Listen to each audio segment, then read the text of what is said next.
What is happening, guys? Welcome back to the Get Good Guide for Shadow of the Erdtree. Today we are taking out METYR, Mother of the Fingers, in this very, very creepy underground place. Once we touch that horn, the match will begin. But a few things. Let's talk about how we're going to handle this fight today. So we're going to use the Bloodhound's Fang. We're going to be using the Black Steel Great Shield. Have no skill on there, so you can use the Bloodhound's Finesse.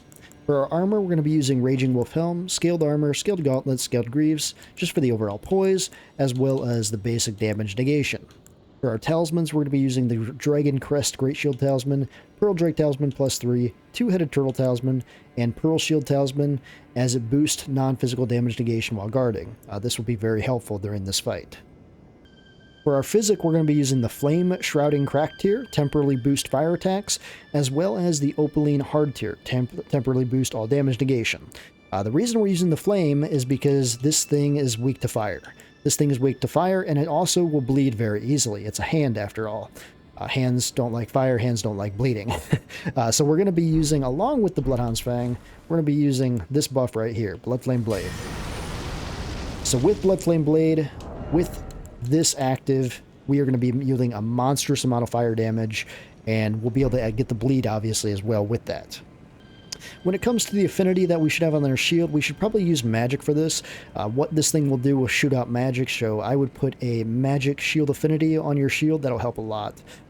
Your damage negation on this build is already pretty decent. I mean, for magic, we're having a 13.5, so it's not bad.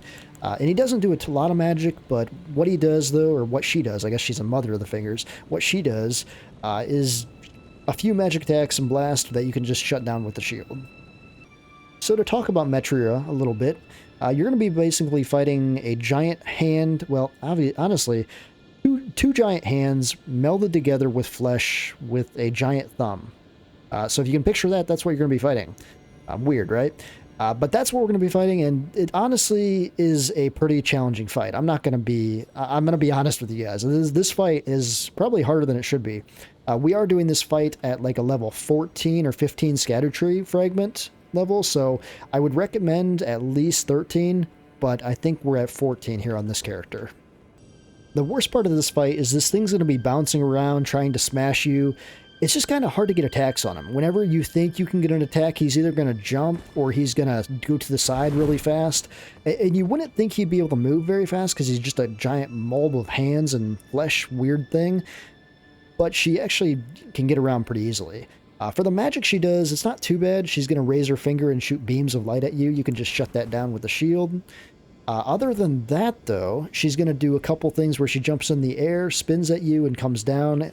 You have to dodge that. If you hold up your shield, you're just going to get smashed from above, so you have to dodge that one. Second phase of this fight, she's going to use black hole magic, so she's going to summon a giant black hole that shoots laser beams out of it.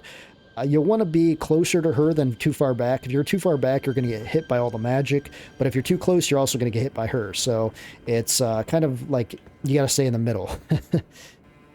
Like I said, bleed will be your best friend for this fight. Bleed and fire. But with that, let's go take out METYR. I think we can do this. So once we blow the horn, we're going to be put into the boss arena. The cool thing about this boss is it's not going to aggro until we take a few steps. So we can actually buff ourselves inside the boss arena here. We're going to use Bloodflame Blade. We're going to also pop our physic. And we're going to pop some boiled crab as well. And we're going to go in. Make sure you don't have a skill on your shield. That way you can use the Bloodhound's Fang attack while still having the shield up. Here we're going to try to get into the side. As you see, I tried to get into the side there and totally messed it up. If you can get off a couple attacks right off at the beginning, that helps a lot. The worst part about this fight is him just flopping around. His flopping around is actually just hard to telegraph. He doesn't really give any warning. Here he's going to do a laser, or a it's gonna blow up the ground there. Just get into the side there, you'll be fine. Here, blood loss. I got lucky with that blood loss. The blood loss was huge on that. And here, we're gonna dodge back or hold up the shield. On this, you don't want to get too close though. Because you'll just lose all your stamina there. Here's gonna do it for a laser. Obviously, I'm gonna get hit by this laser. I'm trying to get him one more good bleed attack here while I still have Bloodflame Blade active. And as you see, I lost Bloodflame Blade. We'll see if here if I pull it back up. We're going to have the fingers on the side, hold your shield to block that. They will blow through your stamina though, so be careful. If they do blow past your shield, you're going to be wrecked there. They do a lot of damage. The amount of times that has locked me down has been astronomical. He's going to spawn out some other hands too. Don't even have to worry about those. He might actually kill those hands for you too here in a couple seconds with some of his other attacks. I never actually worry about the other hands, the mobs that he spawns. These smashing attacks, this is a great opportunity. As you see, I'm not capitalizing on it. But if you dodge all those, you can actually get quite a bit in there. As I tried to get the attack off right there, but they just couldn't do it. For this, just hold up your shield and stand back. There's going to be giant lasers rotating around the arena. Stay between the lasers and the boss. You don't want to be too far back because you will get hit with the lasers, and you don't want to be too far forward because you'll just fly back like I just did right there. This will give you like a second opportunity to get attack in right there. As you see, I took it. I capitalized on it, getting hit by the lasers, trying to get that last attack in, and swoosh. Bloodflame Blade is definitely the key to this fight, though. That is METYR.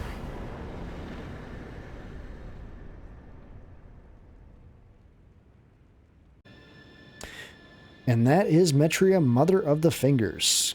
As you see, kind of an annoying fight. Probably my least favorite fight in the entire DLC, to be honest. It's just kind of hard to time when to dodge for that, when she smashes down and all that stuff. But thank goodness for bleed, and thank goodness for fire, as it did a pretty good job of melting her. We got that giant bleed proc during the fight, which helped a lot. But if you guys are struggling with that, try this build out. And if this video helped you out at all, give this video a like, subscribe to the channel, and we'll see you guys next time. Thanks for watching, guys.